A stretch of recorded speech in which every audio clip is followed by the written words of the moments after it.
안녕하세요. 한 주간도 평안하셨습니까?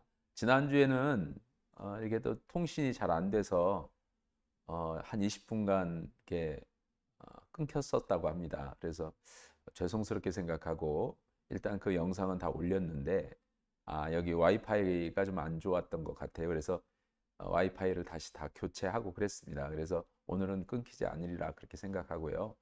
오늘도 한 시간 하나님과 더불어 함께 이렇게 성경 공부에 시간을 갖겠습니다.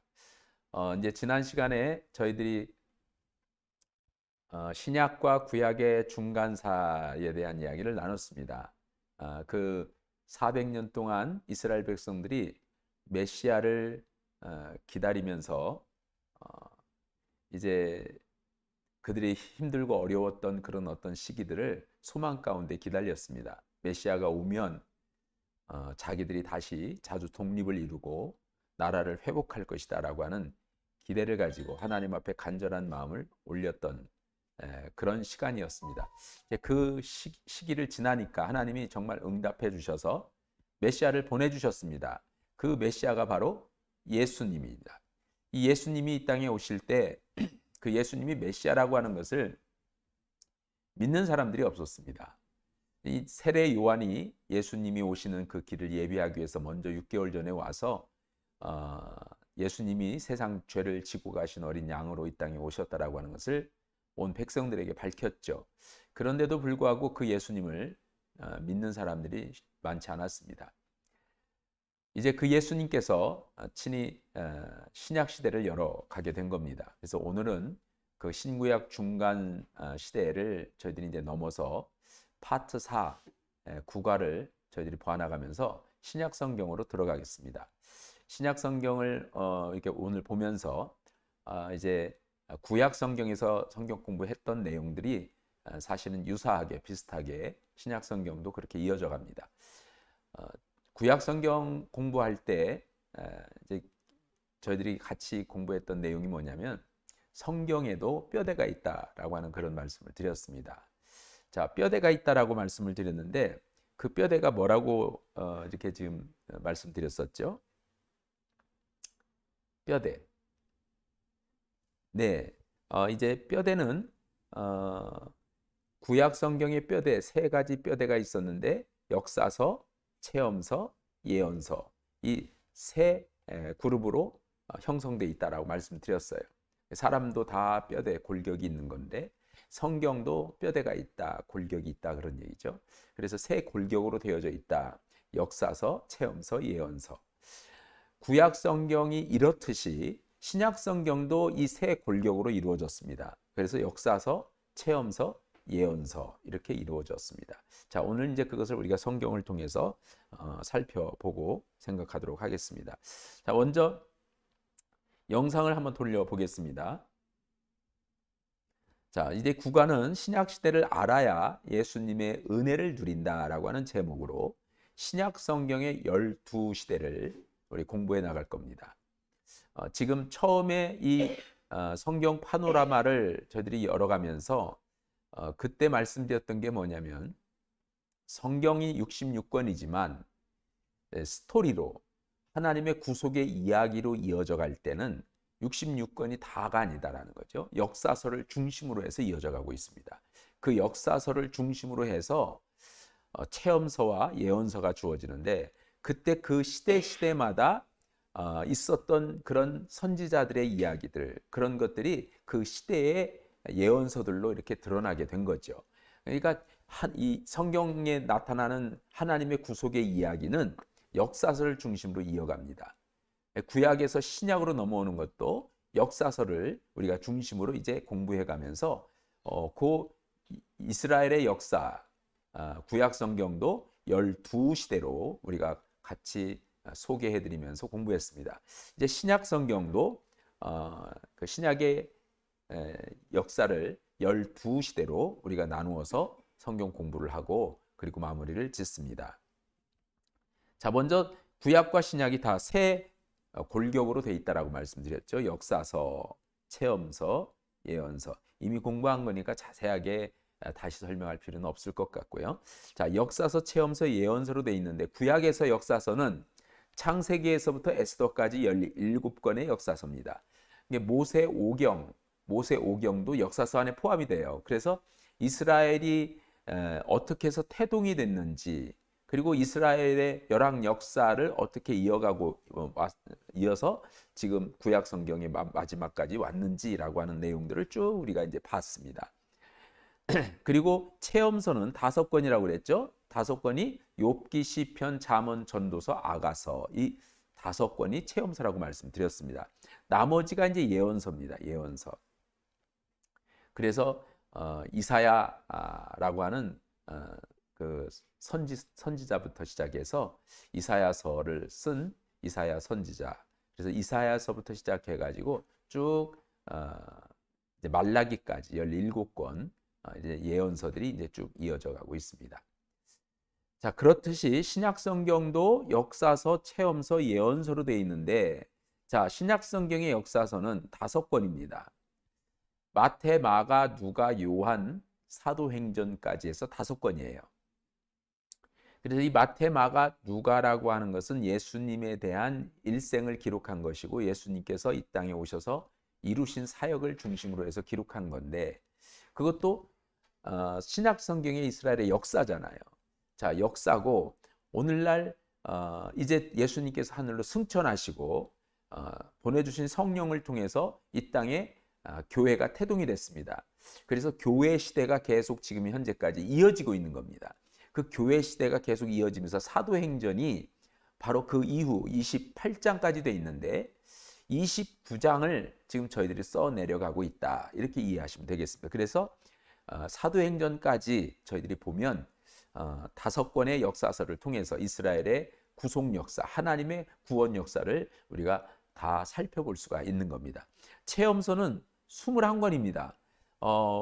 구약 성경의 체험서가 5권인 반면에 신약 성경의 체험서는 21권이에요. 21권이 이게 서신서입니다. 서신서를 가리켜서 이제 체험서라. 이 서신서는 바울 서신이 있고 일반 서신이 있습니다. 바울 서신이 13권이고 일반 서신이 8권입니다. 그래서 21권입니다. 그리고 마지막 예언서가 요한계시록입니다. 자, 이렇게 보면 지금 구약 성경은 역사서가 17권이고 예언서가 17권인데 주로 역사서하고 예언서가 중심이 돼 있죠. 구약 성경은 이렇게 보면 역사서가 17권이에요. 그러니까 역사서하고 예언서가 아주 중심이 돼 있습니다. 그런데 신약 성경을 이렇게 보면 역사서하고 예언서가 중심이 아니라 서신서가 중심이다. 이렇게 이제 볼 수 있어요. 그러니까 우리가 이제 서신서를 우리가 읽어가면서 하나님께서 우리에게 무슨 말씀을 주셨는지 그런 것들을 찾아볼 수가 있습니다. 특히 교회 시대에 사도 바울이 이 서신서를 다 썼고 일반 사람들도 이 서신서를 다 썼습니다. 그러니까 교회 시대에 교회를 향해서 주신 메시지들이 많이 있는 거죠. 그래서 오늘날 우리 교회를 향해서 주님이 주시는 그런 말씀들이 서신서에 담겨 있다. 이렇게 이해를 하시면 되겠습니다. 자, 그래서 우리가 이제 신약을 오늘부터 공부해 나가는데 신약은 세 골격으로 돼 있다. 여전히 똑같이 역사서, 체험서, 예언서. 역사서는 5권, 체험서는 21권, 예언서는 1권. 이렇게 해서 신약 성경은 27권, 구약 성경은 39권, 도합 성경은 66권으로 되어 있습니다. 이것을 좀 더 구체적으로 이렇게 그림을 보면서 한번 생각해 봅니다. 자, 분명히 역사서 골격이 체험서, 예언서로 되어 있다고 말씀을 드렸어요. 자, 역사니까 과거의 이야기죠. 역사니까 과거의 이야기고 예언서는 미래의 이야기겠잖아요. 하나님이 우리를 향해서 주시는 메시지죠. 선지자들은 또 예언자들은 미래를 예측하고 미래에 이런 일이 있을 것이다. 이걸 예언한 건 아니에요. 그걸 예언한 건 아니고 맡길 예자입니다. 그래서 하나님의 말씀을 신탁을 받은 사람들이 하나님의 말씀을 전한 겁니다. 그게 예언자예요. 그러니까 선지자나 예언자들은 하나님의 말씀을 그대로 받아서 그대로 전하는 역할을 하는 사람이었습니다. 미래에 이런 일이 있을 것이다 라고 예측하고 예견하는 일을 한 사람들이 아니라는 거예요. 하나님의 말씀을 전하고 하나님의 말씀대로 행치 아니할 때는 너희들이 이렇게 될 것이다 라고 하는 하나님의 메시지를 전한 것뿐입니다.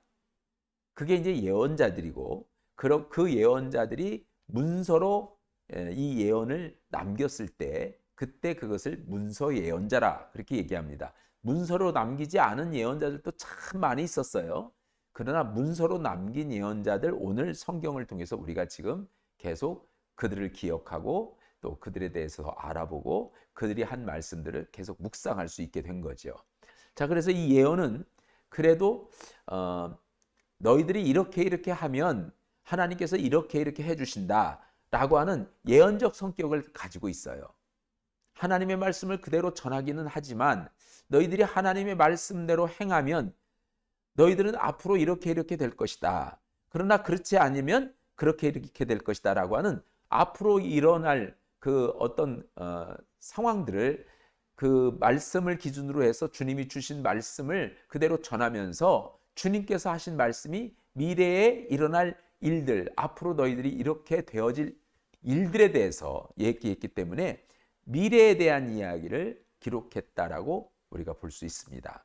그래서 역사는 과거고 예언은 미래인데 체험은 뭐냐? 현재입니다. 현재. 체험이라는 것은 개인적인 거예요.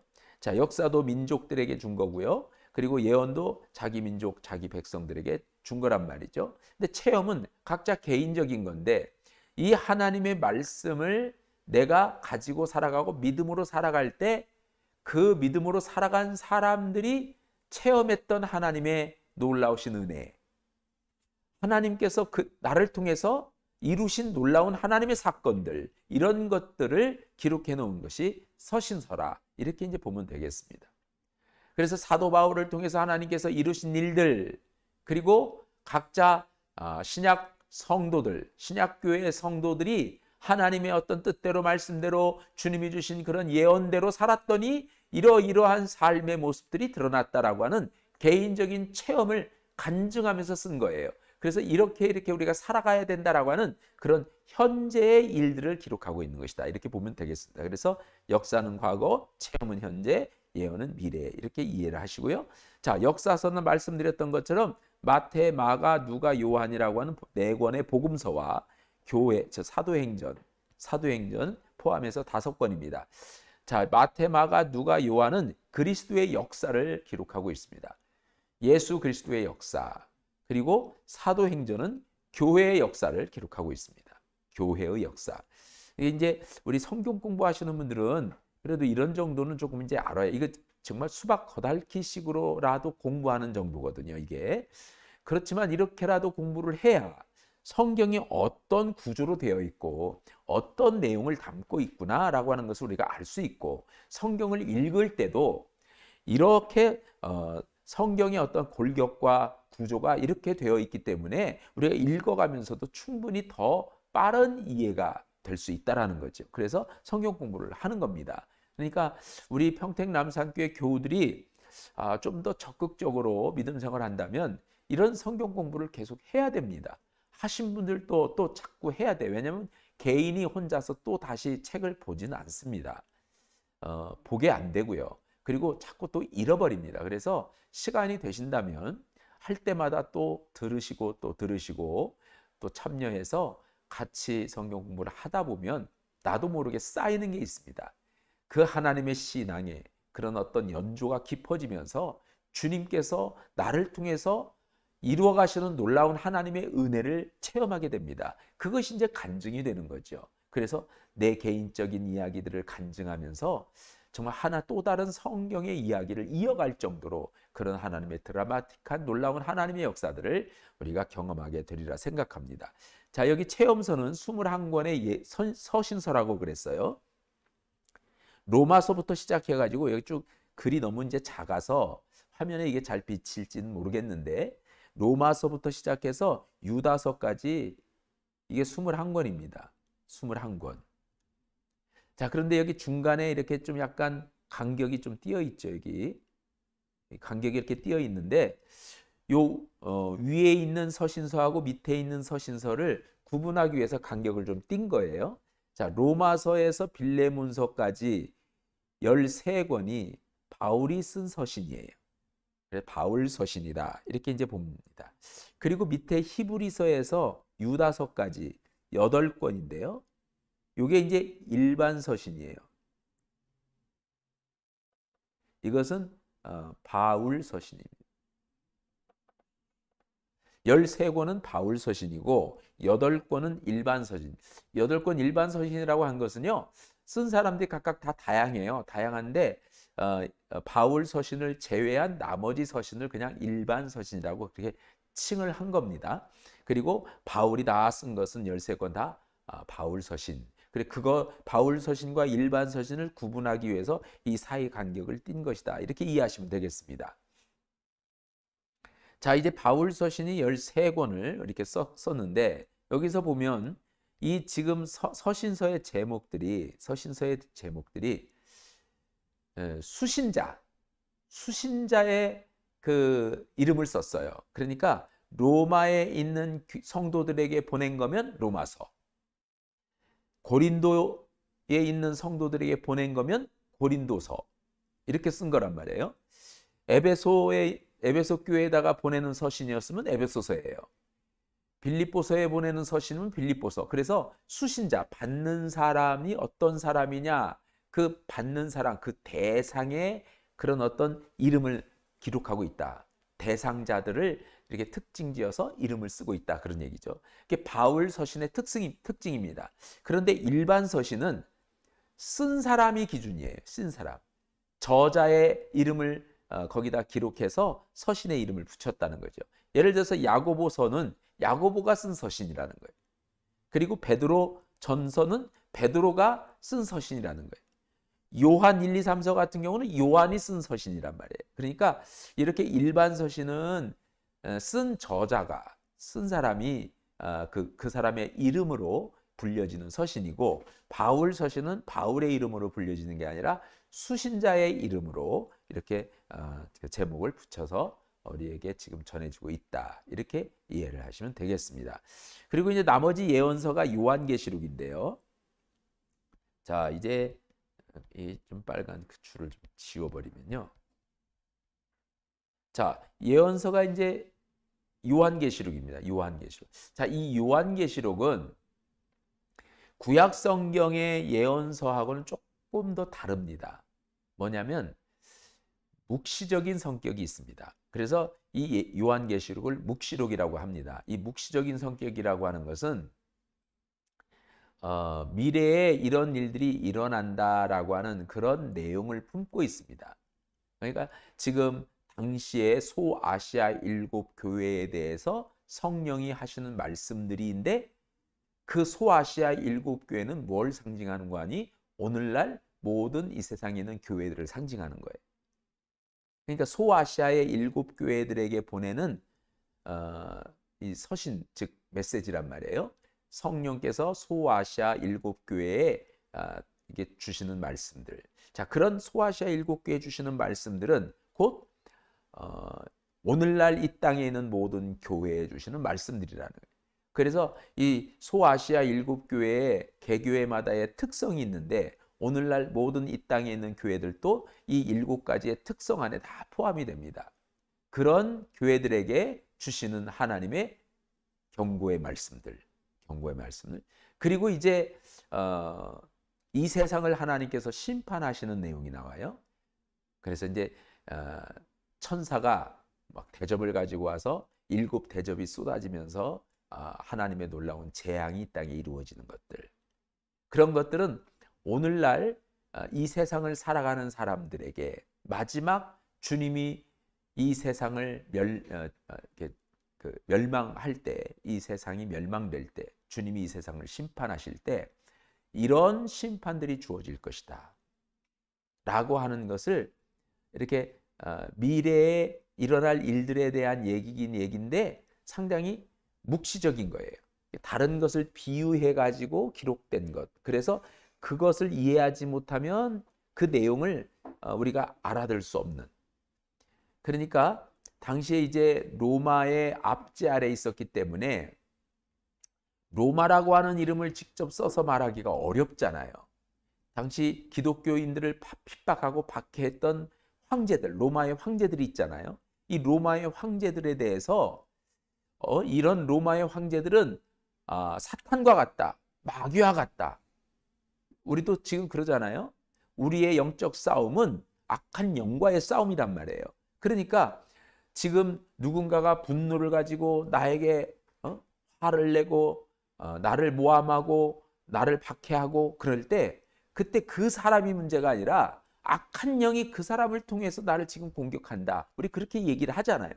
당시에 로마의 황제들을 통하여서 교회가 핍박을 받고 박해를 받으니까 많은 기독교인들이 그 박해 가운데서 순교를 당하니까 그러한 것들을 직접적으로 얘기하면 로마를 욕하는 것이 되기 때문에 로마라고 하는 이름을 빼고 다른 것으로 대치시켜서 얘기를 한다는 거예요. 교회라고 하는 이름도 빼고 다른 이름으로 쓴단 말이에요. 이런 것들이 이제 묵시예요. 묵시록이에요. 이런 묵시록을 한 것은 당시에 또 다른 로마 황제를 욕하면 불경죄로 잡아갈 거 아니에요. 오늘날에도 예를 들어서 우리가 대통령 안 보이는 데서 욕은 하지만 보이는 데서 욕하면 명예훼손했다고 잡아가는 거잖아요. 그런 것처럼 로마 황제에 대해서요. 입에 올리거나 그러면요. 당장 잡아가요. 그때는 뭐 강자가 법이나 마찬가지니까.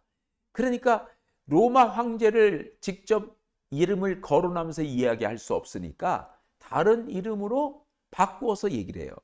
그러니까 이제 사람들은 아무리 봐도 모르는 거예요. 이게 누군지를 모르지만 믿는 사람들은 아는 거예요. 이게 누구다라는 것을. 그렇게 어떤 사물이나 어떤 인물이나 이런 것들을 어떤 상황들을 뭘로 비유해 가지고 그것을 썼을 때 그 안에 담긴 내용들이 이제 전혀 다른 이해할 수 없는, 그래서 그것을 우리가 알아야만이 그 내용을 우리가 알 수 있는 그런 이제 성경을 가리켜서 이제 그걸 묵시록이라, 미래에 일어날 일들에 대한 얘기를 하는데 다른 이제 상황들을 빗대어서 얘기를 했다. 그렇지만 그 내용들을 보면 하나님이 이 세상을 심판하실 때 이렇게 심판할 거다라고 하는 그런 미래에 일어날 일들을 얘기한 그런 계시록이기 때문에 이것은 예언서라기보다 계시록이에요. 요한계시록, 이걸 묵시록이라고 이렇게 표현합니다. 구약 성경에는 이런 묵시록이 있느냐? 사실은 구약 성경에는 묵시록이 없는데 있다고 한다면 다니엘서 같은 경우가 그런 묵시록입니다. 다니엘서. 다니엘서는 이렇게 짐승에 대한 어떤 이야기들을 하잖아요. 그 짐승에 대한 이야기들을 하는데 어떤 전혀 우리가 알 수 없는 이 땅에 존재하지 않은 어떤 짐승인데 앞면은 얼굴, 사람 얼굴, 옆면은 뭐 독수리의 모습, 또 왼쪽 모습은 독수리의 모습이라고 한다면 오른쪽은 또 이렇게 그 황소의 모습, 또 뭐 뒤쪽 이런 쪽은 또 이렇게 아까 사람, 그 독수리, 황소, 그다음에 또 하나 뭐 있죠 우리가? 이제 앞으로 지금 설명해 가면 있어요. 자, 그런 모습들의 어떤 그런 동물, 그런 동물들을 얘기하면서 또 큰 신상인데 그 신상이 뭐 금으로 됐다, 은으로 됐다 막 이렇게 나눠져요. 그러면서 진흙으로 만들어진 다리, 종아리 뭐 이런 식으로 그런 것들이 담고 있는 의미가 있는 거예요. 그게 당시에 그런 것들을 얘기할 수가 없는 건데 그런 걸 얘기하는데 실제 나라가 없는데도 불구하고 그런 나라를 상징적으로 얘기를 했다는 거예요. 그러니까 그것도 상당히 예언적 성격을 가지고 있어서 묵시록이라.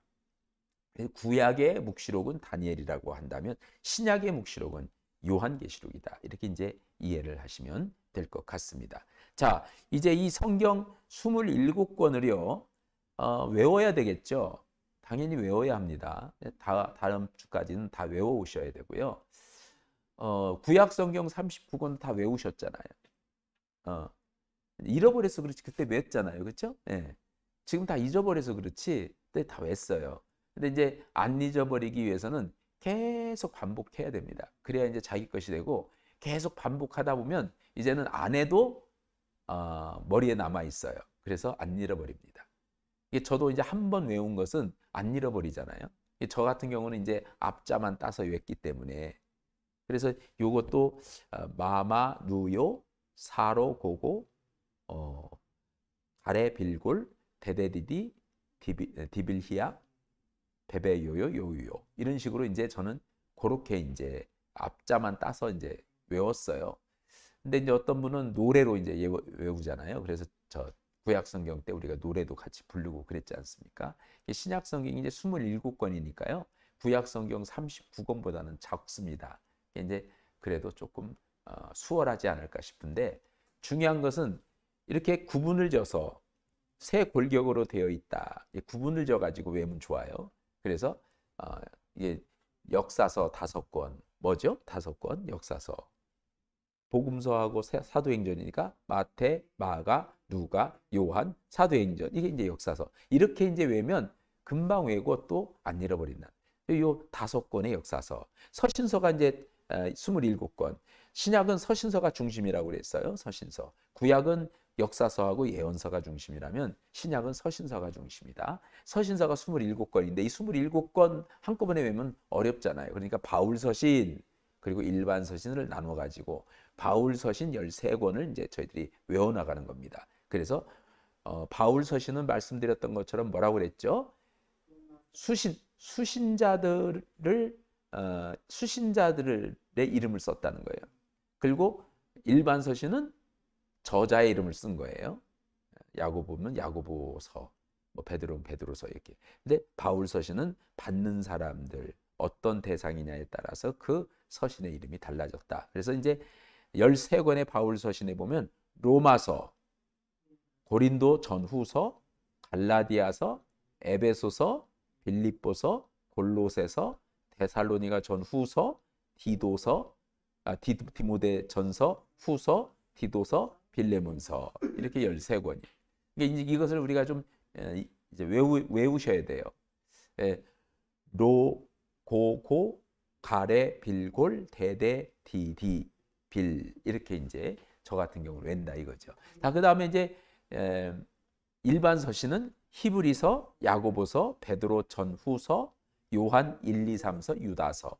그러니까 이제 여기서는 히브리서하고 야고보서, 베드로 전후서가 세 이름이잖아요. 요한이 또 하나의 이름, 3권이지만 요한서. 그다음에 유다. 이게 다섯 권, 5사람의 이름만 외우면 되는 거예요. 히브리서, 야고보, 베드로, 요한, 유다 이렇게. 그 5권. 그래서 8권이 이제 일반 서신이라 말씀을 드렸어요. 예언서는 한 권밖에 없으니까 요한계시록. 자, 이것을 이제 교재를 펼쳐 보시면 150페이지에 요걸 그대로 빈칸으로 남겼어요. 빈칸으로 외워서 쓰라고. 그러니까 보고 쓰지 말고 한번 다 외우고 외운 것을 이렇게 써보십시오. 써보는데 처음에는 연필로 써야 되겠죠. 틀리면 또 지워야 되니까. 그래서 한 2번 정도만 연필로 써서 틀린 것은 지우고 다시 쓰고 그리고 나서 이제 외웠다 그러면 그때는 이제 볼펜으로 싹 이렇게 다시 써보는 것도 좋습니다. 그렇게 하면 머리도 좋아지고요. 왜냐하면 자꾸 우리가 암기를 하면 할수록 이 뇌세포가 이 골이 깊게 파진답니다. 골이 깊게 파진다는 것은 기억력이 뛰어나진다는 거죠. 기억력이 뛰어나지고 그래서 젊을 때의 기억력들을 그래도 어느 일정 부분에 회복할 수 있다. 그러니까 자꾸 암기하면 좋습니다. 지금 치매 환자들이 점점 많아지죠. 특별히 디지털 치매들이 많죠. 지금 전화번호 외우는 분 있으세요? 없잖아요, 지금은. 왜냐하면 다 그냥 번호나 아니면 다 찾아서 이렇게 누르지 외서 이렇게 숫자를 입력하는 사람 거의 없잖아요. 그러다 보니까 디지털 치매예요. 전혀 전화번호를 기억 못해요. 옛날에는 다 기억하고 눌렀잖아요. 다 기억하고 찾아서 번호 보고 다 기억하고 또 알고 기억하고 다 전화 걸고 이랬던 그때가 있었는데 지금은 이제 다 잃어버립니다. 그러니까 그만큼 이제는 우리가 자꾸 암기를 안 하려고 합니다. 편리한 것을 찾다 보니. 그러다 보니까 자꾸 이제 치매에 걸리는 경우들도 많습니다. 그래서 성경 공부하, 즉 예수 믿는 사람들, 교회 다니는 예수 믿는 사람들은요, 복을 받았어요. 왜냐하면 성경을 자꾸 읽고 또 읽고 성경 구절도 암송하고 또 이렇게 성경 내용도 그 성경 66권도 자꾸 외우고 이게 진짜 건강을 유지하는 비결이 정신 건강이에요. 뇌세포가 참 활성화되는 그런 비결입니다. 뭘로 대신할 수가 없는 거죠. 그래서 적극적으로 27권을 외시고 이 빈칸에다가 교재 빈칸에다가 한번 써보십시오. 자, 그 다음에 이제 저희들이 이제 서신서를 다시 보면서 이제 서신서를 한번 나눠보도록 하겠습니다. 자, 3번입니다. 주제별 3번. 자, 서신서를 이렇게 보면 말씀드렸던 것처럼 13권 바울 서신, 그렇죠? 수신자에 따라서 제목이 붙여졌다. 그 다음에 나머지 8권, 여기 지금 13권이죠. 그 다음 나머지 8권. 설명드렸던 그 내용을 다시 한번 확인하는 거예요. 그래서 기타 서신, 여기 기타 서신이라고 그랬지만 일반 서신이라고 되게 보통 그렇게 사용을 합니다. 그래서 여기 기타보다는 일반이라고 쓰는 게 오히려 더 좀 친숙도 할 뿐만 아니라 조금 더 이렇게 정감이 있습니다. 기타라고 하는 것은 예외적인 어떤 그런 표현이기 때문에. 그래서 일반 서신, 바울 이외의 기자들로부터 기록된 서신이다. 이것은 이제 바울은 수신자에 따라서 제목이 붙였지만 이건 작성자의 이름에 따라서 제목이 붙여진 것이다. 이렇게 이제 이해하면 되겠습니다. 자, 그 다음에 이제 우리가 4번에 보면 신약의 12시대를 열어가요. 이제 저희가 처음에 신약도 12시대로 우리가 역사를 구분한다라고 말씀을 드렸잖아요. 구약에도 이스라엘의 역사를 12시대로 구분을 했어요. 신약도 12시대로 구분을 해서 우리가 이해하도록 하겠습니다. 자, 거기 이제 페이지 교재 152페이지에 보면 신약의 12시대가 되어 있죠.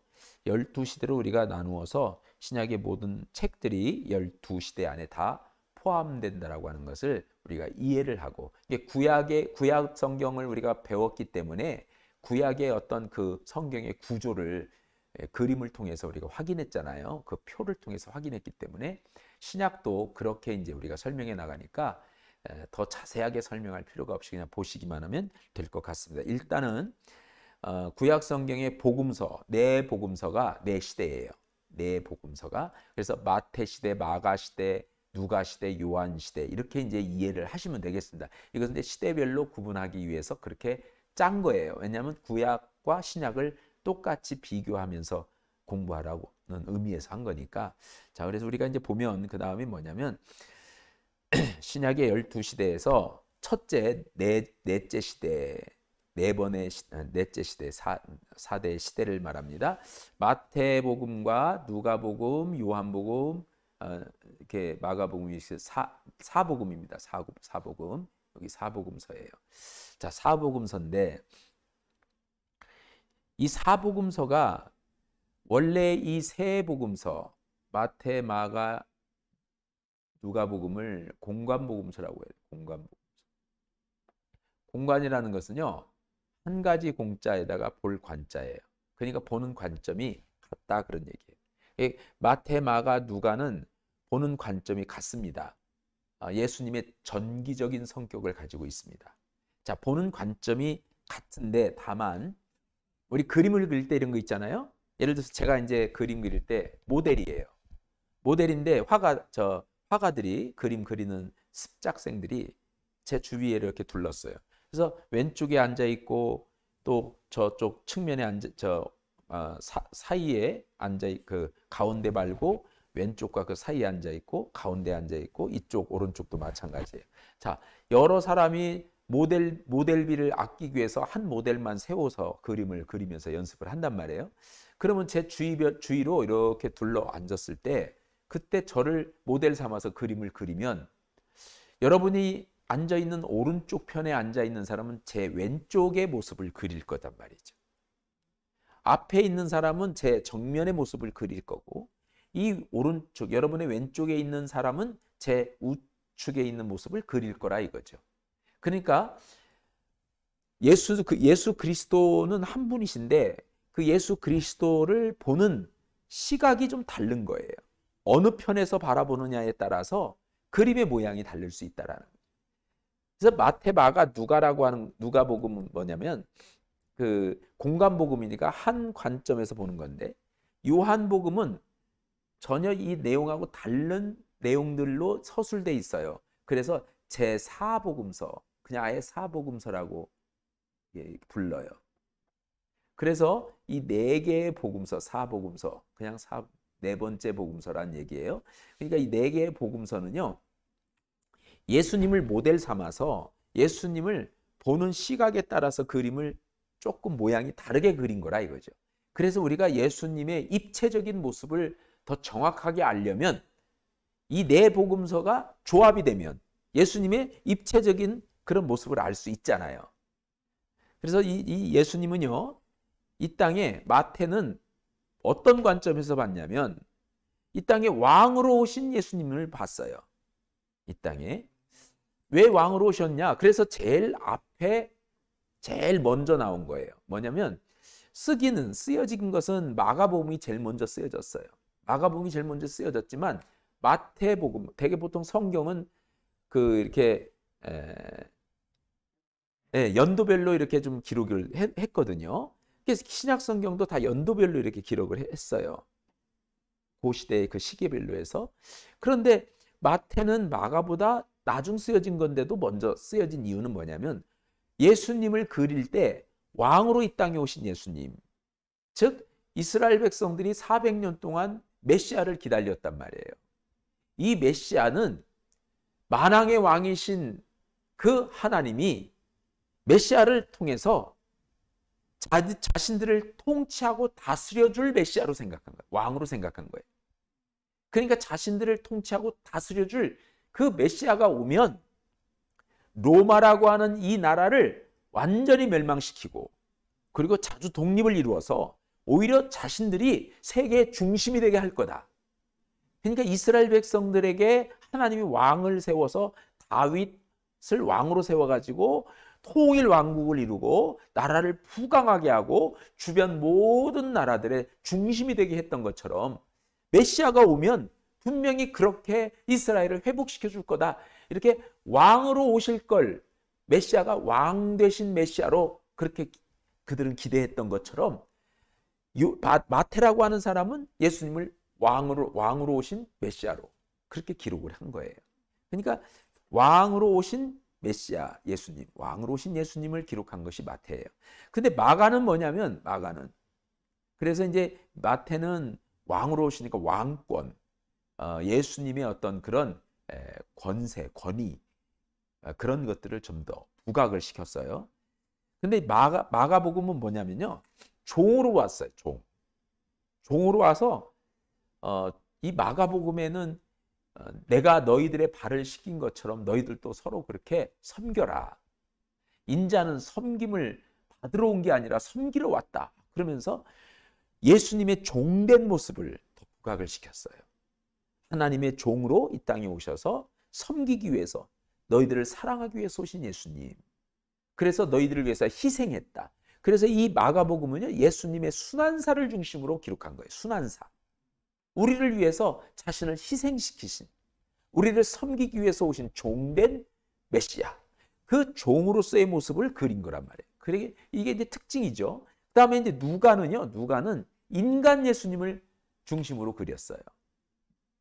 기록한 거란 말이에요. 인간 예수. 그래서 인간으로 오신 예수님이기 때문에 우리와 똑같이 배고픈 것을 느끼고 또 슬픔을 느끼고 고통을 느끼고 이런 똑같은 인간의 모습으로 이 땅에 오셔서 인간으로 지내셨다. 우리와 같은 성경을 지니신 분이셨다. 두려워할 줄도 아셨다. 그러나 하나님이 그와 함께 하시니 그에게 담대함을 주셨다. 그러면서 인간으로 오신 예수님의 모습을 그린 게 누가복음. 누가는 그렇게 예수님을 인간의 모습으로 봤어요. 요한은 뭐냐? 예수님의 신성. 그래서 누가복음에서는 예수님은 인성에 대한 것을 더 중점적으로 그린 거라면, 요한은 예수님의 신성에 대해서 그렸어요. 그래서 요한은 달라요. 말씀이 육신에 오셨다. 이 말씀은 태초에 있었다. 이 말씀은 곧 하나님이시라. 하나님이 육의 몸을 입고 이 땅에 오신 분이 바로 예수님이다. 그러니 예수님은 하나님이시다. 예수님의 신성에 대해서 그렇게 기록하고 있는 게 요한이에요.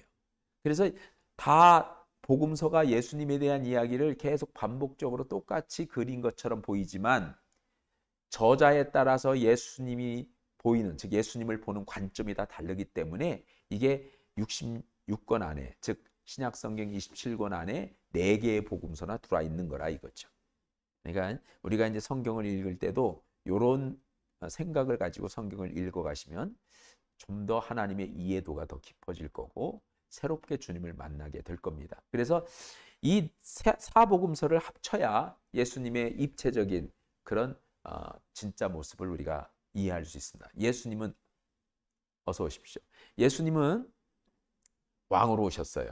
그래서 왕으로 오신 예수님, 종으로 오신 예수님, 인간으로 오신 예수님, 하나님의 아들로서 오신 예수님. 이 예수님은 전부 다 이런 분이십니다. 이 모든 것을 포함하고 있는 게 예수님이십니다. 자, 이 사복음서가 12시대에서 4시대입니다. 4시대. 마태시대, 마가시대, 누가시대, 요한시대입니다. 자, 그리고 그 다음에 이제 5번째 시대가 뭐냐? 5번째 시대는 교회 형성시대. 사도행전 1장에서 12장까지예요. 사도행전 1장에서 12장까지 성령이 오순절 마가의 다락방에 임하면서 교회가 태동이 되잖아요. 그래서 사도행전의 시작이 이제 교회의 태동부터 시작이 됩니다. 그래서 오순절 마가의 다락방에 120명의 제자들이 모여서 주님이 하늘로 승천하시면서 하나님께서 내 이름으로 보내실 성령을 기다리라. 근데 성령이 어떤 분인지도 몰라요. 제자들이. 기다리라고 하니까 그들은 언제 오신다는 말씀도 없고 그냥 무조건 기다리라 하니 주님의 말씀을 따라 순종해서 마가의 다락방에 모여서 기도하면서 기다렸습니다. 처음에는 120명보다 더 많은 사람들이 모였었습니다. 500명이 모여가지고 한 200명 가까이가 처음에 다 흩어져서 갔고 나머지 300명이 모였는데 300명 중에서 하루 지나 이틀 지나 아무런 소식 없고 그냥 모여서 기도만 하니까 답답하고 믿음 없는 사람들은 하나 둘씩 내 집에 지금 바쁜 일 있어. 그리고 나가고 해서 결국 남은 사람 120명. 120명이 그러면 바쁘지 않았느냐? 그들은 뭐 가족도 없고 그들은 일도 없고 그냥 백수같이 노는 사람이었느냐? 아니란 말이죠. 바빴지만 가족들도 있었지만 주님의 말씀에 순종해서 주님께서 기다리라고 하셨으니 그게 언제까지 기다리는지는 몰라서 답답은 했지만 아니 이게 언제까지야? 한 달이야? 2달이야? 1년이야? 2년이야? 나 이렇게까지 오랫동안 있을 수 없는데 하고 다 떠났을지라도 나머지 120명은 내가 한 달이든 2달이든 주님께서 친히 응답이 있을 때까지 나는 기다리면서 기도하겠다. 그 마음으로 기다렸는데 오래 기다리지도 않았어요. 10일 되니까 하늘에서 성령이 그냥 바람과 같이 불같이 임하였어요. 바람이 불면서 불이 임하는데 각 사람 머리 위에 불이 이렇게 임합니다. 어떻게 불의 혀같이. 이 불의 혀같이 뭐예요? 이 불길이 확 타면 촥촥 뻗잖아요. 불길이 확 뻗잖아요. 이렇게 그것을 혀라고 표현했어요. 이게 축축 이렇게 날아가듯이 하잖아요. 그런 것들이 혀라고 표현했어요. 그래서 그 불의 혀같이 각 사람 머리 모에 촥촥촥 임했는 거예요. 10일 후에. 그러니까 9일째까지 있다가 한 사람은 얼마나 억울해요. 정말 억울할 것 같아요. 속 터질 것 같아요.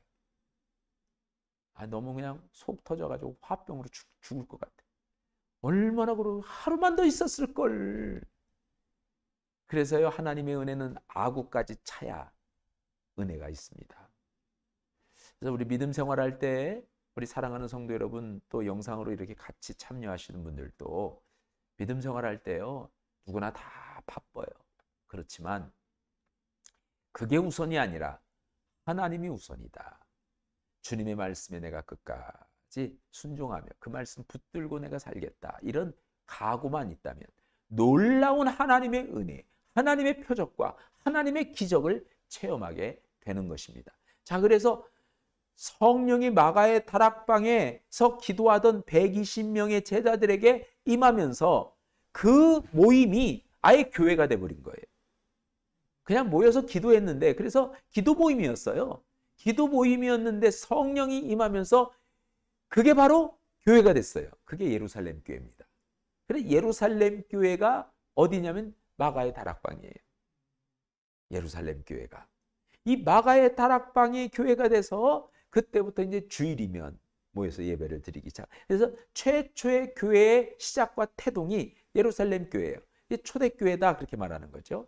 이 예루살렘 교회가 시작이 됐어요. 근데 하나님께서는 예루살렘 교회를 중심으로 해가지고 박해가 있으면서 그 예루살렘 교회 기독교인들이요, 처음에는 막 3,000명, 5,000명씩 회개하고 돌아오니까 많아졌잖아요. 그 믿는 사람들이 박해를 받고 뿔뿔이 흩어지기 시작하면서 흩어진 그곳에 복음을 전했어요. 그래서 주님께서 말씀하신 것처럼 너희에게 성령이 임하면 너희가 권능을 받고 사마리아와 온 유대와 땅끝까지 이르되 증인이 될 거다라고 얘기를 했잖아요. 그랬듯이 여기 그렇게 얘기한 거예요. 여기 지금 보면 예루살렘에서부터 이게 신앙의 진원지란 말이에요. 신앙의 진원지. 우리가 지진이 일어나면 진앙지라는 게 있잖아요. 진앙지. 이 진앙지에서 지진이 팍 시작하면 이게 파동이 막 진동이 막 있잖아요. 이게 땅이 막 흔들리잖아요. 연못 위에다가 돌멩이 하나를 딱 던지면 그 떨어진 곳에서도 파장이 쫙 퍼져가듯이 예루살렘을 중심으로 해서 전 세계로 복음이 퍼져가게 된 거예요. 자, 복음이 퍼지면서 복음이 전해지는 곳에 뭐가 세워져요? 교회가 세워지는 거죠.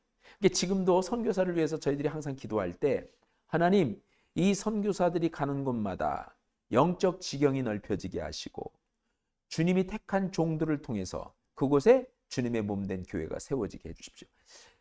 선교사가 가가지고요, 복음을 전하잖아요. 거기에 교회가 세워져요. 선교사가 순교를 당하고 선교사가 죽어도, 그리고 거기 떠나도 이 교회는 없어지지 않아요. 하나님 참 기가 막혀요. 이 없어지지 않고 하나님이 누구를 통해서든지 그곳으로 다시 보내서 그 교회를 섬기게 하세요. 그러니까 처음에 가서 복음을 전하면 그곳에서 교회가 세워지는 거예요. 지금 이제 많은 교회들이 엄청 세워졌지만 지금도 계속 세워지고 있는 것 중에, 예를 들어서 지금 우리가 기도로 협력하는 아프리카 케냐에 있는 그런 원주민들도, 또 지금 필리핀에다가 우리가 파탄카스에 교회를 세운 것도 선교사가 가지고 그곳에 이제 복음을 전했잖아요. 그럼 그들이 모여서 이제 예배를 드려요. 어디서 예배를 드려요? 거기는 항상 따뜻한 나라니까, 겨울이 없으니까 정자나무 같이 이게 나무 그늘 밑에 모여가지고 예배를 드려요. 그럼 선교사가 보면 딱 하잖아요. 교회가 없고 건물이 없으니까 비를 피할 때도 이제 그 나무 밑에서 비를 피하지만 그래도 다 맞잖아요. 그늘 밑에서 모여서 예배를 드려요. 거기서 찬송을 드리고. 이제 그런 게 보이면 안타깝잖아요. 그래서 한국 교회에다가 SOS를 쳐요. 여기 지금 모여서 예배를 드리는 무리들이 있습니다. 여기 교회 하나 지어주십시오. 그럼 우리 같이 예를 들어서 이제 거기다 교회 지으라고 선교비를 보내죠. 이게 해외 개척을 위한 헌금이죠. 선교비를 보내요. 그러면 그 마을에다가 교회를 세워줘요. 교회를 세워주는데 그런 원주민들은 제일 중요한 게 뭐예요? 물이잖아요. 제일 중요한 게 뭐예요? 화장실이잖아요. 그러니까 이 지하수를 파줘요. 샘을 파요.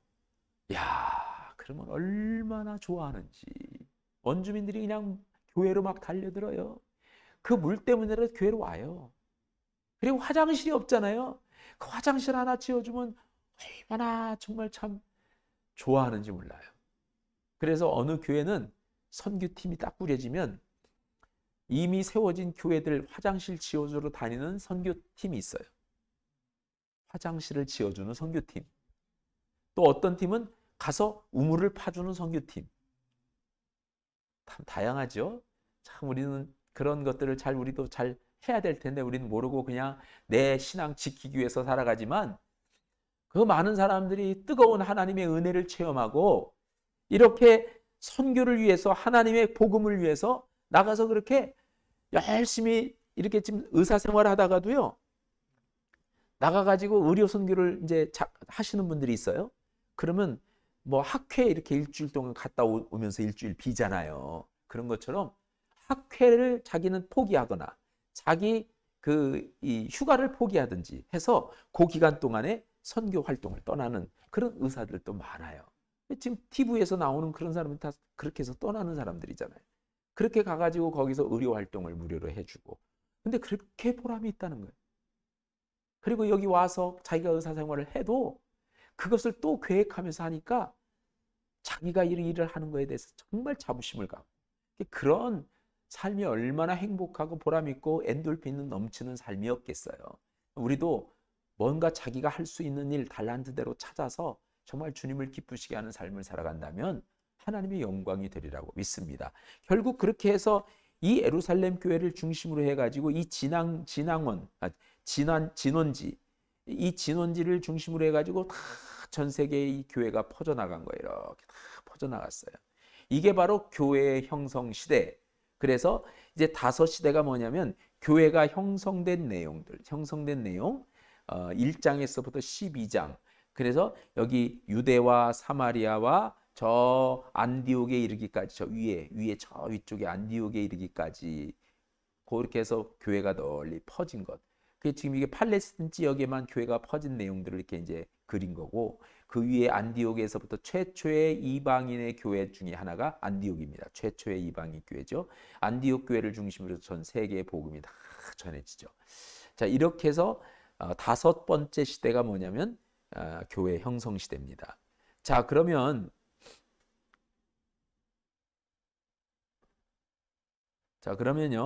그 다음이 뭐냐면 신약의 이제 12시대를 우리가 이제 보면 이렇게 하는 거예요.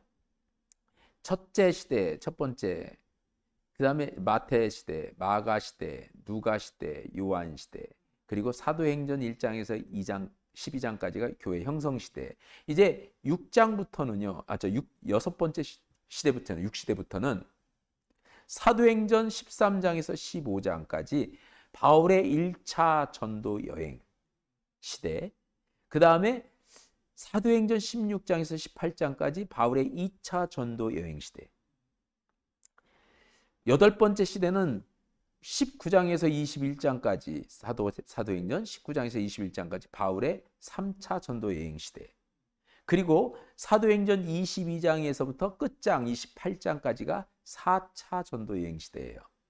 그래서 1차 전도 여행 시대는 아시아를 중심으로, 2차 전도 여행 시대에 유럽에 발을 디딥니다. 3차 전도 여행 시대에 똑같이 유럽에 발을 디뎌서 거기서 이제 체계적으로 오래 머물면서 그들을 훈련시키고 죄송합니다. 물을 한 잔 마시고 하겠습니다. 네. 여러분들도 한 잔 물 마시고 하시면 어떨까요? 네.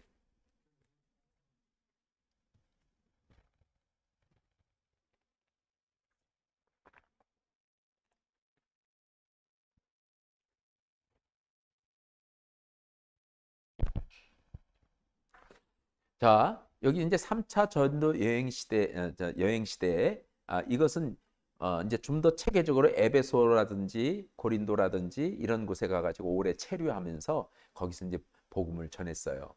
그리고 잘 훈련을 시킵니다.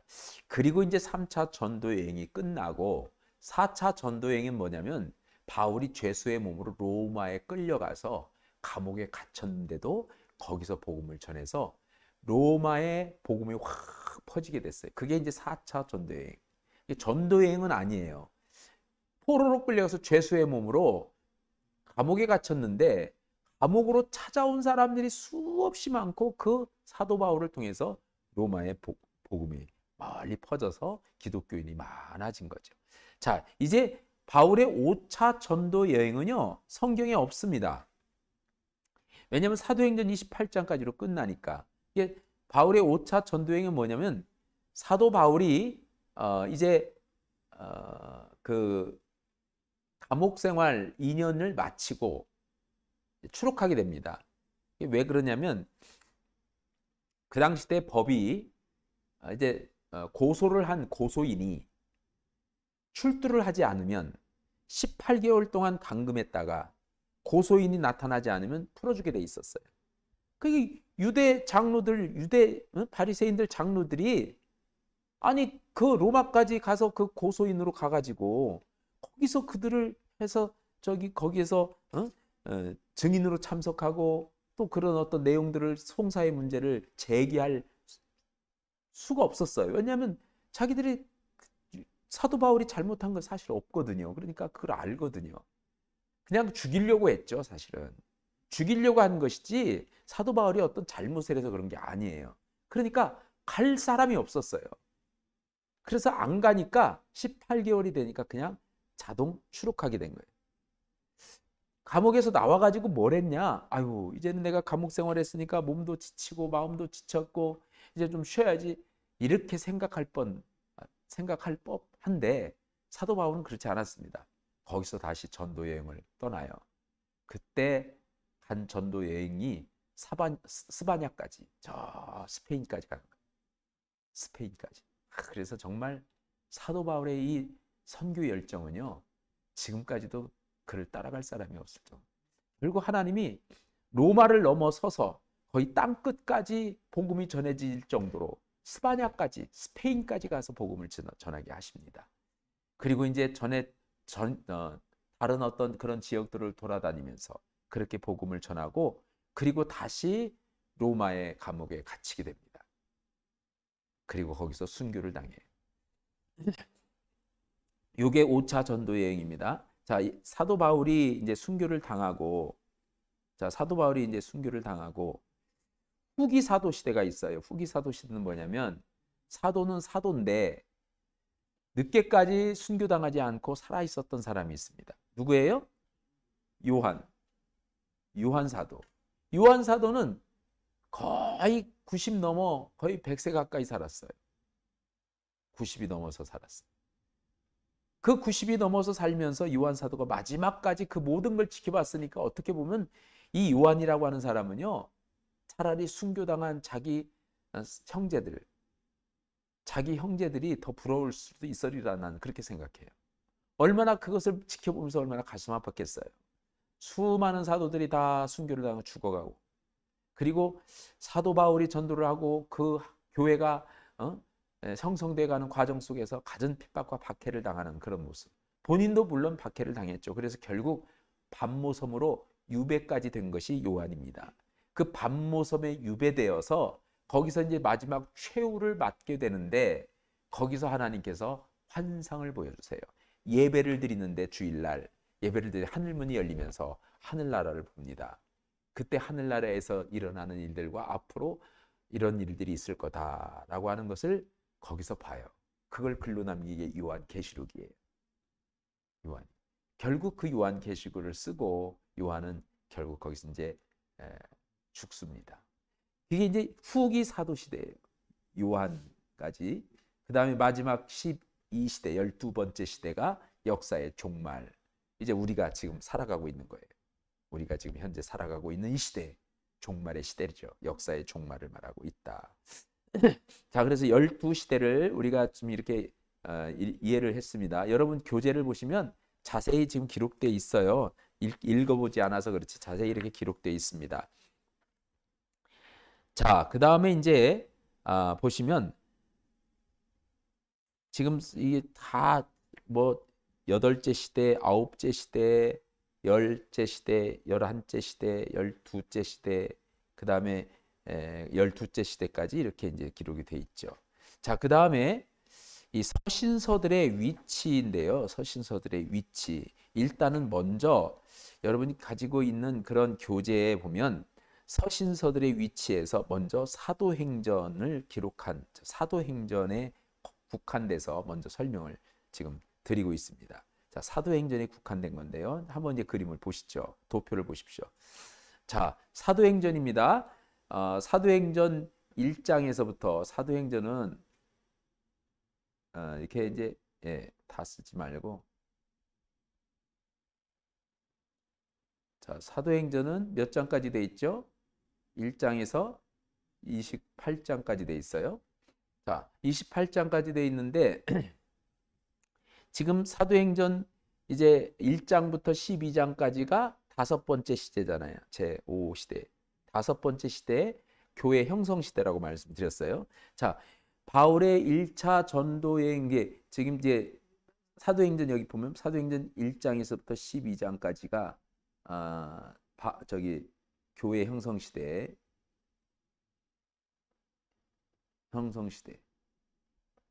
자, 그리고 우리가 봤던 것처럼 사도행전 13장부터 15장까지 사도행전 13장부터 15장까지가 1차 바울의 전도 여행이죠.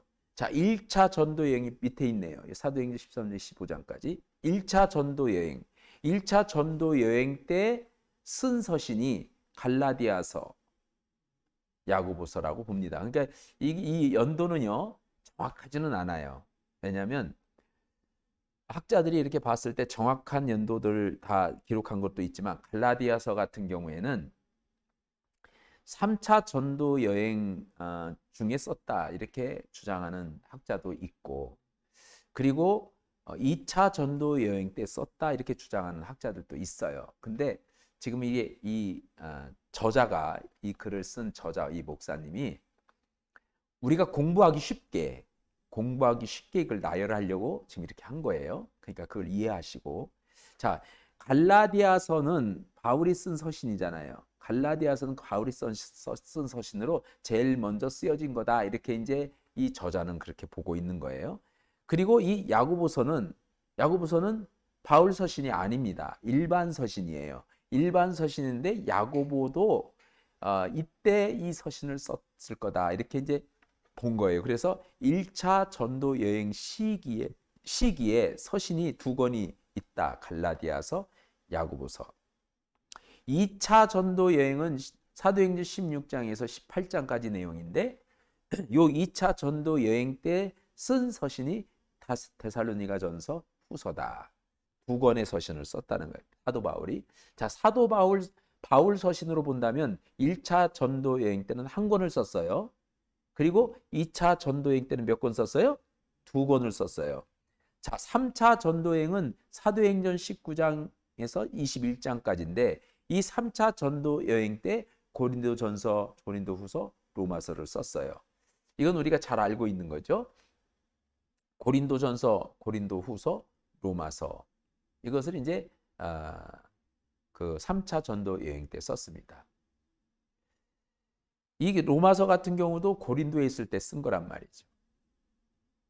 그리고 고린도 전서, 후서 같은 경우는 에베소서에 있을 때 쓴 거란 말이에요.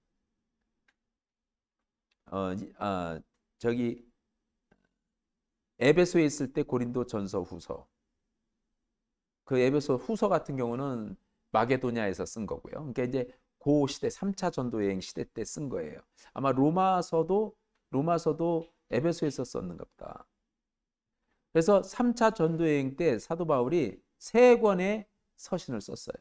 3권의 서신. 자, 4차 전도 여행 때는 죄수의 몸으로 로마에 끌려갔잖아요.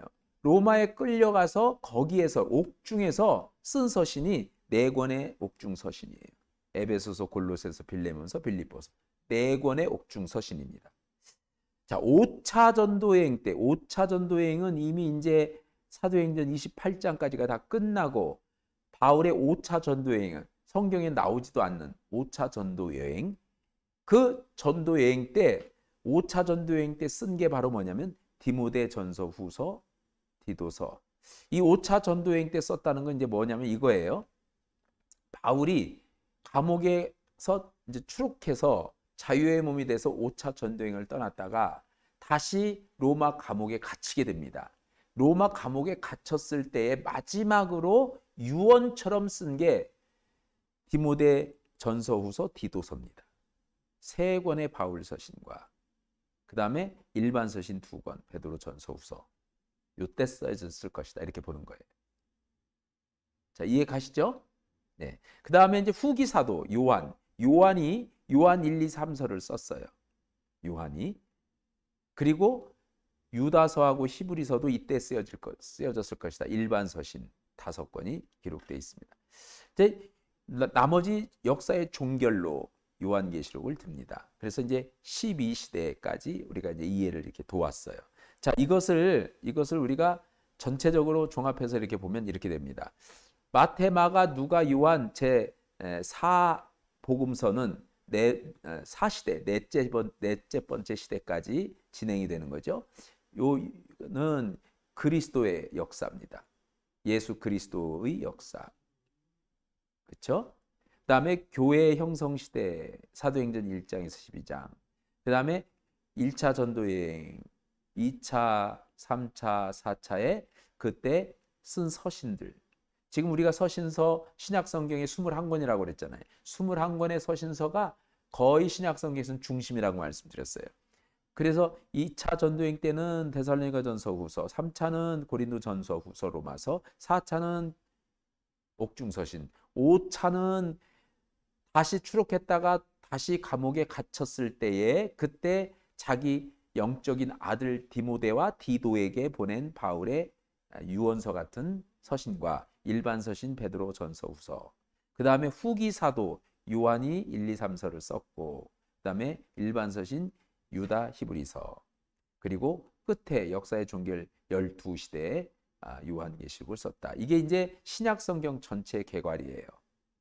신약 성경 전체의 개괄. 전부 27권입니다. 27권. 자, 이렇게 우리가 이해를 하시면 되겠어요. 자, 여기서 보면요. 이렇게 좀 우리가 독특한 게, 자, 교회 형성 시대 12장에서 1차 전도 여행을 떠났을 때 1차 전도 여행을 떠나고 얼마 동안 1차 전도 여행을 얼마 동안 다녔나요? 우리가 구약 성경 때 이것을 설명을 한번 했어요. 1차 전도 여행을 다닐 때 얼마 동안 다녔어요? 2년 동안. 2차 전도 여행은 3년 동안. 3차 전도 여행은 4년 동안. 4차 전도 여행은 5년 동안. 이게 이해하기 참 쉬우라고. 하나님께서 우리에게 기억하기 참 쉬워. 그러니까 1차는 플러스 1, 2차 플러스 1, 플러스 1만 하면 되는 거예요.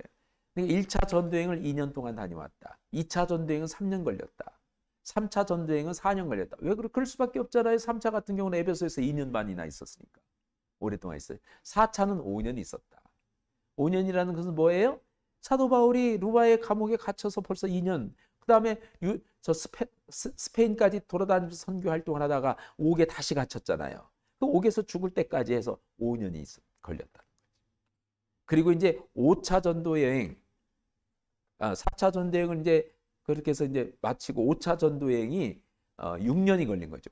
이제 4차는 그렇게 이제 사도행전이 끝나는, 그래서 풀려나기 전까지 거기서 이제 계속 있었어요. 이제 풀려나고 거기서 전하고 있었는데, 이제 5차 전도행은 6년 동안 이제 거기에 있었던 거죠. 이게 4차 전도행에는 3차 전도 여행, 여기서 끌려가면서부터의 모든 과정 속에서 거기서 지내는 동안에 있었던 모든 것, 여기 가가지고 재판을 받는 모든 과정도 굉장히 길었어요. 그리고 구류를 시켰어요. 그래서 2년 동안이 거기서 구류가 됐죠. 그리고 거기서 이제 추록하고 나오죠. 그런 어떤 과정 속에서 시간들이 이렇게 이제 흘렀다는 얘기죠. 그 다음에 후기 사도 시대는 이제 한참 지나죠. 그리고 이제 요한계시록에 쓰여진 그런 요한이 죽을 때의 어떤 모습들, 그 이제 기간들이 이제 나중에 나올 겁니다. 자, 그 다음에 이제 우리가 이제 보면요. 자, 시간이 1시간 10분 지났는데 이게 얼마 안 남아서 이렇게 이제 끌고 갑니다. 여러분이 교재는 좀 읽어보시면 됩니다. 저는 이 교재를 이제 개괄적으로 설명만 해드리는 거니까 읽어보면 자세하게 거기 기록돼 있습니다. 기록돼 있고요. 지금 예수님께서 이 땅에 태어나신 이제 그 내용들을 이제 우리가 또 살펴보는데, 일단 그리스도의 초림과 재림에 대한 얘기를 먼저 나눕니다. 성경에 보면 예수님께서 첫 번째 오셨어요. 초림이죠, 초림. 첫 번째 오심, 예수님의 초림. 그 다음에 두 번째 오셨다. 이 두 번째 오셨다는 게 재림이에요. 초림은 예수님이 십자가를 지시기 위해서 오신 거예요.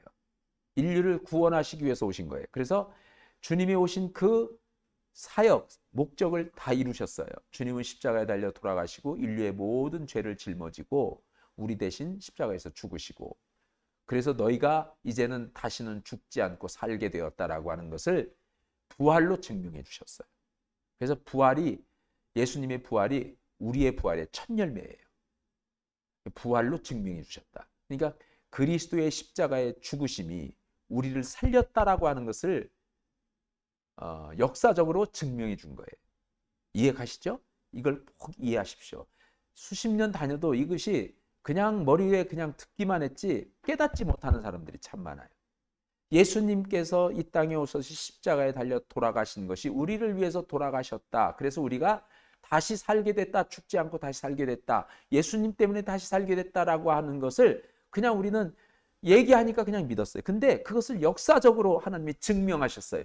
주님이 부활하심으로 우리도 이렇게 부활한다라고 하는 부활의 첫 열매가 되셨다라고 성경은 기록하고 있다는 거예요.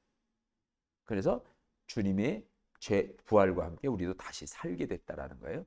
자, 그렇게 주님이 초림으로 오셔서 주님의 구원 사역을 이루셨어요. 우리 인류의 구원 사역을 이루시고 하늘로 승천하셨어요. 승천하시고 이제 이 땅 교회 시대를 살아갑니다. 이 교회 시대가 바로 뭐냐면 성령 시대예요. 성령 시대. 이 교회 시대는 성령 시대입니다. 지금 은혜 시대에 예수님께서 은혜로 오셔서 우리가 은혜로 구원받았어요.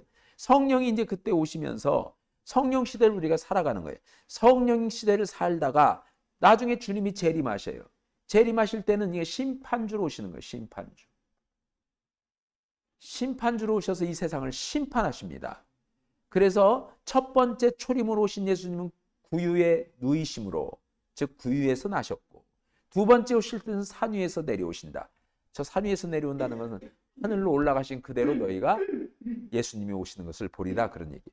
어린 양으로, 세상 죄를 지고 어린 양으로 오신다면 이때는 천군 천사의 나팔 소리와 함께 이 세상을 심판하기 위해서 오시는 왕으로 오십니다. 멸시받고 거부됐어요. 초림으로 오신 예수님은. 그러나 그때 재림으로 오신 예수님은 모든 사람이 그 앞에 무릎을 꿇고 경배합니다. 낮고 천한 가난한 그런 나사렛에서 이렇게 이제 자라나셨어요. 그렇지만 예수님은 권세 있고 풍성한 그런 하나님의 능력을 가지시고 이 땅에 오십니다. 초림으로 오신 분은 예수님을 위해, 원수를 위해서 죽으셨고, 재림으로 오신 예수님 원수들이 죽음을 당합니다. 심판을 당합니다. 자, 이것을 우리가 이제 비교를 하면서 사탄이 구주를 시험했죠. 초림으로 오실 때 사탄이 예수님을 시험했지만 두 번째 오신 재림은 사탄이 무정에 갇히게 되죠. 그게 심판이니까. 그리고 세상을 의롭게 이끄시는 재림으로 오신 예수님 의롭게 이끄시고 영원히 이 세상을 지배하시고 통치하십니다. 자, 이렇게 예수님의 초림과 재림, 우리는 이 교회 시대를 살아가는 거예요. 자, 그러면 이제 나머지 이제 보십시오. 나머지 마지막입니다. 자, 신약의 12시대의 기간과 주요 사건입니다. 기간과 12시대 기간과 사건이에요. 자, 마태복음은 예수님의 탄생으로부터 시작하는 거잖아요. 자, 예수님의 탄생, 예수 그리스도의 탄생. 자, 예수 그리스도의 탄생부터 시작해요. 그래서 우리가 달력을 우리가 쓰잖아요. 태양력은 예수 그리스도의 탄생부터 1년, 0년부터 지금까지 2022년까지 온 거예요. 태양력으로는 2022년이 된 거예요. 예수님의 탄생이 기준입니다. 예수님이 탄생하기 전을 기원 전이라고 얘기하는 거예요. 그래서 BC라고 그러죠. Before Christ, BC. AD는 예수님의 탄생 이후입니다. 주님 이후, 로드, after 로드니까 주님 이후예요. 그러니까 주님 이후의 모든 이제 역사. 그래서 예수님의 탄생이 기준인데 근데 예수님의 탄생이 우리 태양력의 1년, 0년에 태어난 것이 아니란 말이에요. 태양력의 1년이 되는 그 해에 태어난 게 아니고 여기 보니까 BC 기원전 4년, 6년에 태어났대요. 되게 보통 이제 공신력 있는 것은 기원전 4년 전에 태어났어요. 기원전 4년 전에 태어났는데 왜 그러면 이렇게 틀리게 이렇게 그 인력, 달력을 왜 이렇게 했느냐, 태양력을 왜 이렇게 했느냐, 그 내용이 나와요. 여기 AD 525년에 디오니시우스 엑시쿠스라고 하는 사람이 오늘 우리가 사용하는 달력을 만들 때 이 사람이 만들었나 봐요. 그리스도의 출생 연도를 계산하는데 착오를 범했다.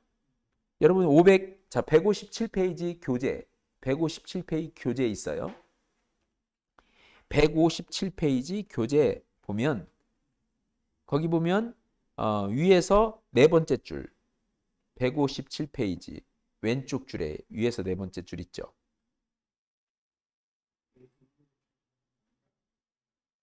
네. 자, 그러면 157페이지에 첫째 줄 한번 읽어보겠습니다. 자, 예수님은 그 이전 아마 기원전 5년이나 6년 정도에 출생하셨을 것이다.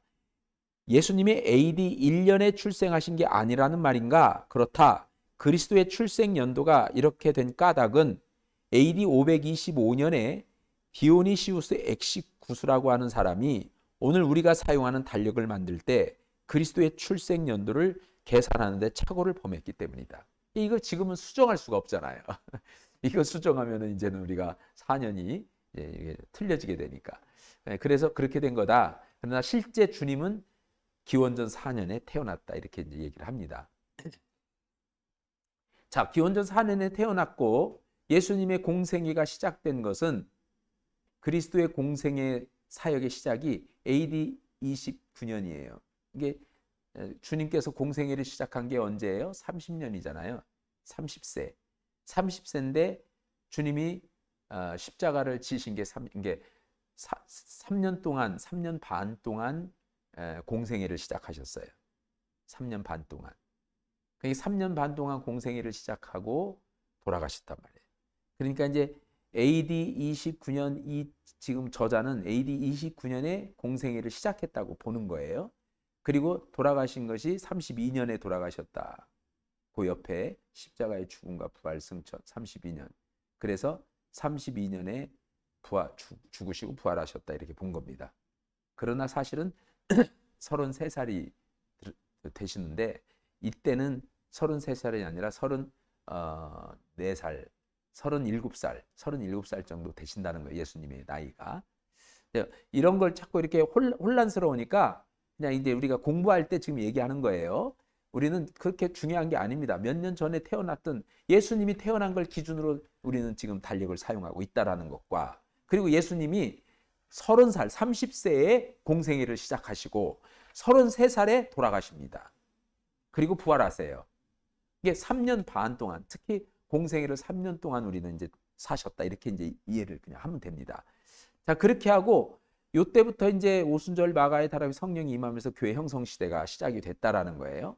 그러니까 이제 요한복음, 마가복음 이 네 복음서를 그냥 기준으로 해서 예수님의 탄생을 이렇게 기록한 거니까 이해를 돕기 위해서 그렇게 한 거라 이거죠. 그 다음에 교회 형성 시대가 15년이에요. 그 다음에 바울의 1차 전도 예언이 2년이죠. 아까 말씀드린 1차는 2년, 2차는 3년, 4차는 4년, 3차는 4년, 4차는 5년, 5차는 6년. 그 다음에 후기 사도 시대가 27년이에요. 그래서 AD 95년입니다. AD 95년. 역사의 종말, 종결, 요한계시록인데 이 세상이 언제 이제 그 종말이 올지, 세상이 언제 이제 멸망할지 몰라요.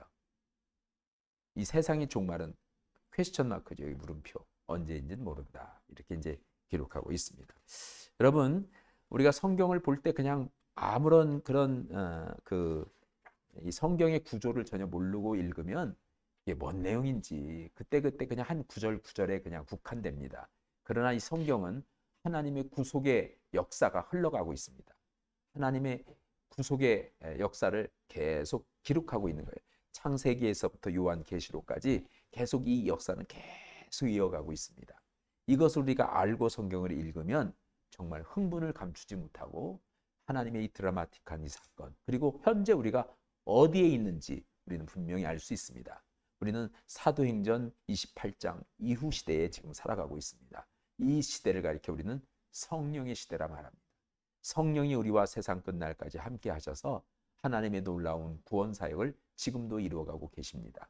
우리는 성령의 시대를 살아가고 있다라고 하는 것을 여러분 잊지 마시고, 예수님이 땅에 오신, 그래서 33년 동안 공생애를 사시는 그 기간 동안은 은혜의 시대입니다.